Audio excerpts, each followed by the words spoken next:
listening to the IELTS podcast. Learn from tutors and ex-examiners who are masters of IELTS preparation.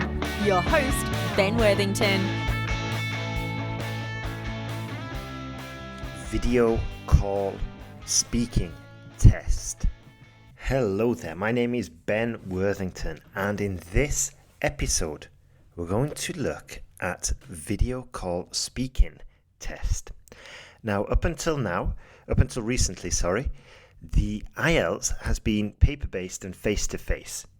However, a lot of test centres are now offering the computer-delivered version, although that still involves sitting across a table with an examiner.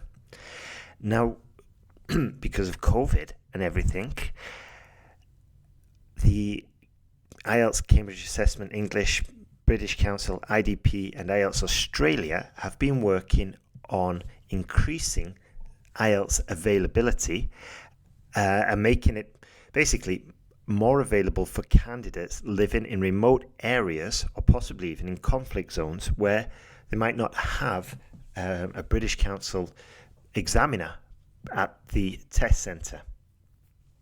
Now, they've been working on this for a while, I think since 2019 in certain centres in India.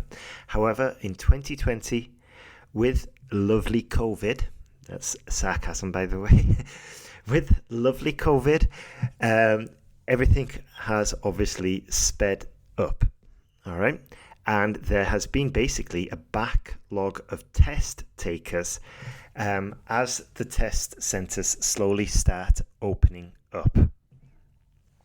Now, experienced examiners, especially those ones experienced in the traditional in-person, face-to-face interview tests, they are now doing it from home. Not all of them, but a lot of them have set up with the permission of IELTS, and they are now doing it remotely.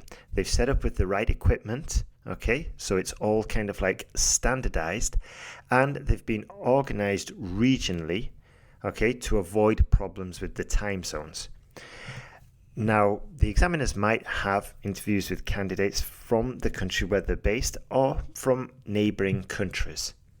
So, for example, if you're in Europe, then the time zones are broadly similar across the continent. So you could be in Spain and have an interview with your examiner in England.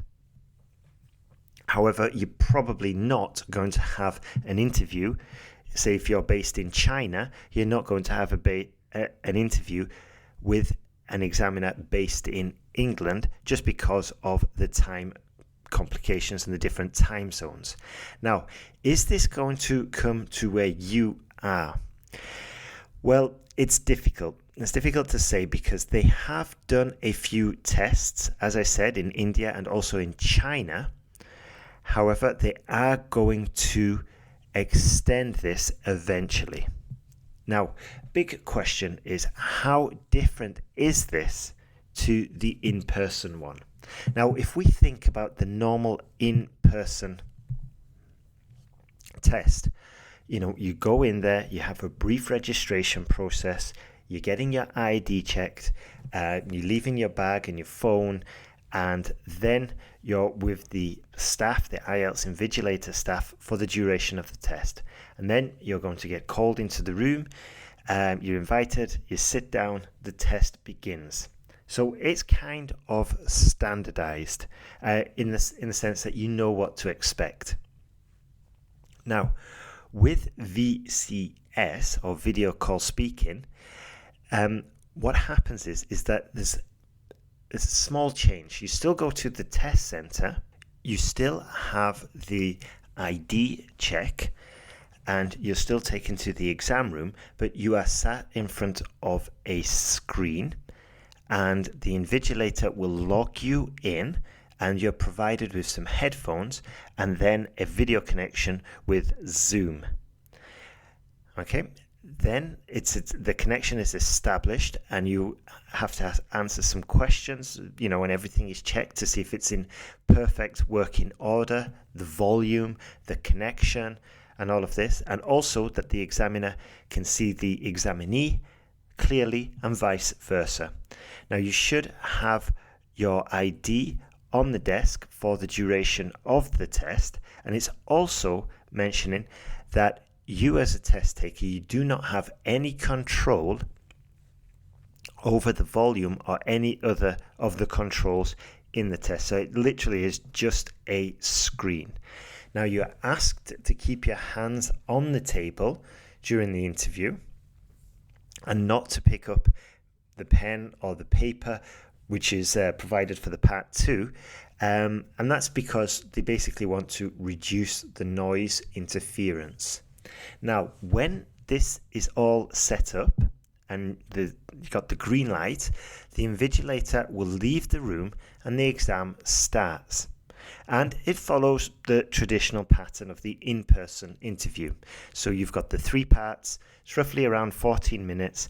Now the major difference is that the on-screen test card, the test card for part 2 is featured on screen, and it will fill more than half the screen and then remain there until the long speaking turn is over, so probably for about 2 minutes.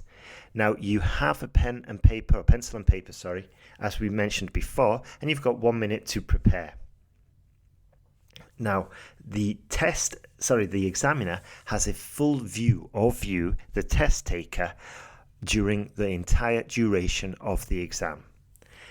Now with part 2, as I said, the test card is on the screen and it covers about 2/3 of your screen, or maybe half, somewhere in between there.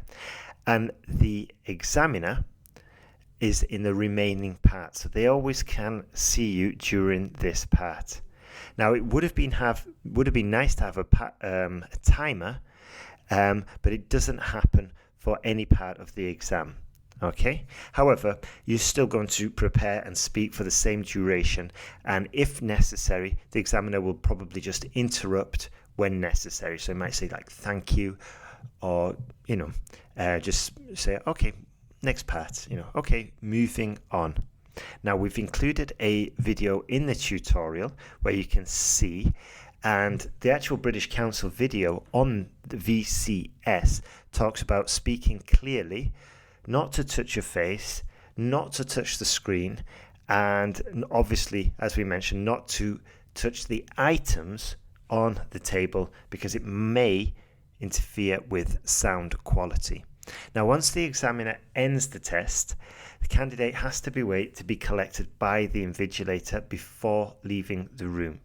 Now, I would follow this very strictly if I were a candidate. And the reason is because, one, obviously this could be your ticket to moving abroad, to starting university, to getting the grade that you want. So you do not want to give them any reason for cancelling or changing your grade. So just follow the rules, because you could be accused possibly of doing something. So you just want to follow the rules as strictly as possible and give them no opportunity to even suspect anything could be going on. Okay. Now, what does this mean for you? Okay. So let's have a look. Do these technical aspects of VCS affect you? Will it affect your communication style? And how might it affect your response? These are quite good questions. Let's have a look at them in each one. So as we mentioned before, we've got headphones, and you've got no personal control over the volume or the sitting position. So you might not like this. I've told students in the past just to sort of like sit back, sit straight. That's still going to be valid. But if you're a student who, might want to just move around while you talk, I know from experience that students from Latin American countries are quite animate when they talk, they're used in their hands, and and it's almost part of their communication style. They're quite expressive, so it could have an effect on some people from some countries rather than others. Now, during the test, we know that there's quite a lot of effort made to maintain a good quality of sound. All right, because obviously clarity is very important, and this good quality of sound is going both ways, both for you as the speaker and your headphones when you're receiving the information. Now, I think just as a side note, perhaps one good way to test or to prepare would be to start listening to speaking interviews with headphones, just so you get used to it. Yeah, I know that when I was speaking Spanish, I got to a certain level where I could understand people speaking face to face. However, on the phone, it was just incredibly difficult because all the visual clues had been taken away. And it took me a while to build up the auditory skills of just listening and not using the visual clues. Now then, communication style. Now, at its best, we all know the IELTS speaking test gives you the opportunity to show off your English skills in a controlled but supposedly relaxed environment. I think it's a relaxed environment in the fact that it's face-to-face. You could see the examiner. You can maybe smile. It's a little bit sort of like more human, I guess. So maybe this could affect you if you're in a room and just talking to a screen. Now, again, you want to probably get familiar with just talking into a screen. Obviously, nowadays it's quite common. A lot of us are working remotely and we're talking into screens all day, all night. However, I know from personal experience it does take a while to adapt and developing those listening skills, specifically if they're coming from a speaker or from a headphone, because as we said, it's not the same as face-to-face. Now, as we mentioned before, it's going to be difficult with with students who use gestures a lot, okay? So, and also not only using gestures, but sort of like picking up on gestures from the examiner. Now, these could be lost. I've heard in the past of examiners kind of like waving the hand, encouraging the student to continue talking where necessary. Now, these natural cues, they could get lost. And also, even though we've got the screen in front of us, it's going to be more difficult to pick up on kind of like on the visual clues of the examiner. You know, if the examiner's smiling, if they're neutral. I mean, they're supposed to be neutral, so there shouldn't be that many cues anyway. However, we know these examiners are human and they can encourage you with their eyes, you know, or you know, just encourage you to start talking more, giving you sort of like an encouraging look, or even smiling. And these visual clues could be lost if it's just a screen. Now, for some students, I know that they struggle a lot with maintaining eye contact.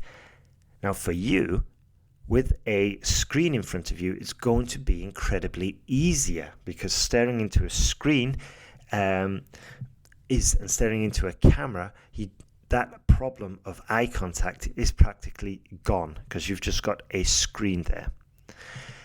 So, also, just one last thing. For the students who do talk with their arms, you know, and who do kind of are quite expressive with their hands, then it could be an issue if the rules are really strictly applied. It could be a problem if the examiner keeps asking you to keep your hands on the table. Again, it depends on, you know, how sensitive the microphone is, how strict the examiner is. So this is early days, and I think as more tests get rolled out and they kind of get more information, more feedback, they'll be able to start adapting and saying, okay, with this microphones, we can allow the students to be a little bit more expressive, or with this setup, we have to be very strict because it influences the sound quality. Either way, we're definitely going to be aware. We're going to witness some changes, as with all things that get rolled out slowly but surely. Now, the good thing is that you don't have to wear a face mask. That's definitely a positive. Now then, we spoke before about the responses, about this examiner being in a different sort of like region, possibly even a different country. So as I said, the examiner might be in England doing exams for students based in Spain or Italy, because they're in the same region. Now, if the examiner were in Spain and living in Spain, they would be more attuned to the cultural norms of that country.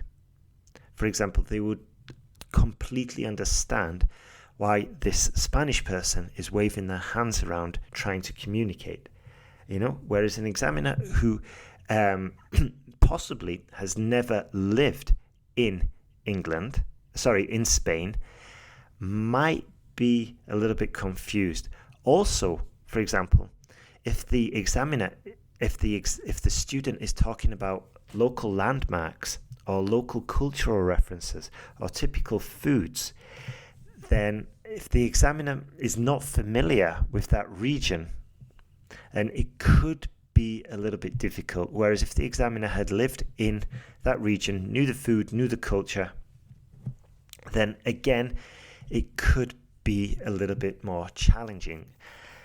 So you might want to sidestep those and just try and make it a little bit more general and a little bit less local.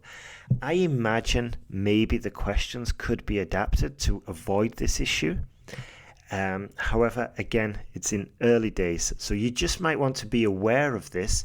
If you're doing VCS and you have a question about local food, then you may want to completely assume that the examiner has no idea about what you're talking about. If you're talking about something like paella, which is a rice dish typical of Valencia, it's reasonably famous internationally, but there could be some local dishes that are not famous, and you could get yourself into a bit of a pickle, we say. You could get yourself into a problem trying to explain this very localized dish. So you probably just better going for a little bit more general, a little bit more famous things there. Now, you definitely want to put in some extra preparation, okay, because of this distance, not just geographically, not just physically, and not just culturally, but it's up to you as the examiner, as the examinee, to kind of make the most and reduce that gap by thinking about what answers you're going to give, thinking about, just trying to make it easier for the examiner. Also, you might want to just start increasing the volume of how you talk and slowing down, because these are all just general ways to improve your level of communication. I slow down when I'm talking on this podcast because it's easier for my listeners to understand. It gives me more time to organize my thoughts. And also, you cannot see me, so you're missing out on these non-verbal cues, and speaking slowly, adding pauses, giving you time to process the information are just ways that I've adapted my speaking for you to compensate for the situation. And I think I would strongly recommend you do the same for your exam. So slow down, try to avoid the local peculiarities. Maybe get used to speaking without your hands, or even just try and reduce the amount of action you can do with your hands. And also get used to speaking into a screen as if you've never done it. Most of us are coming out of lockdown or in lockdown, so we've probably got more than enough experience with that. However, it still does not hurt getting used to that and just, trying to speak at exam level while you're talking into a screen. Now, that's it from me today. If you are doing the VCS, get in contact. Tell us how it's been. We could even get you on this podcast and we could do an interview with you. You could tell us your thoughts, how you experienced it. I'd be more than happy to have a chat with you about it. So please get in contact. And also remember, if you are struggling with the IELTS, we've got the online course. We've got lots of students passing every single month. We are getting a ton of essay corrections. It's Ellen who's doing them at the moment. Daphne will be back soon. Sometimes I do them now as well because we've got so many. So you're not alone with this, and we can help you pass. And if you stick at it, and if you're working with us, we'll definitely get you to the grade you want. So have a great day and all the best with your IELTS preparation.